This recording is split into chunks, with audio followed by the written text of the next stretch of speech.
ገበሬ በነገራችን ላይ መብላት ያለበትን ዘር ከልጆቹ አፍ ወስዶ ያስቀምጠዋል። ሌሊት ተነስቶ ድንጋይ ጥፍሩን እየነቀለ ነው የሚያርሰው።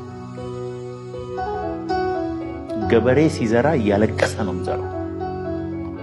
ዘሩን መሬት ውስጥ ይጥለዋል፣ እንቅልፉን ያጣል።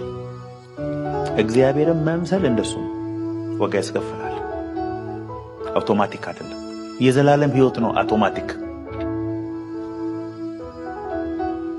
ኢየሱስ ጌታ እንደሆነ በልብ አምነ በአፍ ስትመሰክር ቡም ዳግም ትወለዳል። ቅባት ግን እንደሱ አይደለም። እንደሱ አይደለም። ስራ አለው፣ ዲሲፕሊን አለው፣ ቁርጠኝነት አለው፣ ፕራይስ መክፈል አለው።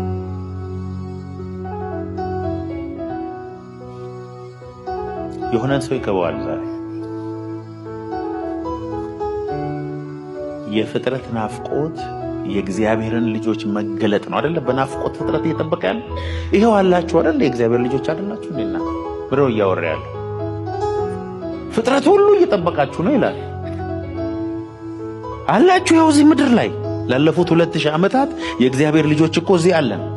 እየተናገረ ያለው ክርስቶስን መግለጥ፣ በአዲሱ ማንነት መገለጥ፣ የእግዚአብሔርን ክብር ስለመግለጥ ነው የሚያወራው። በዚህ ፕሮግራም የማስተምራችሁ ነው እግዚአብሔርን በመምሰል የእግዚአብሔርን ክብር መግለጥ። አሜን።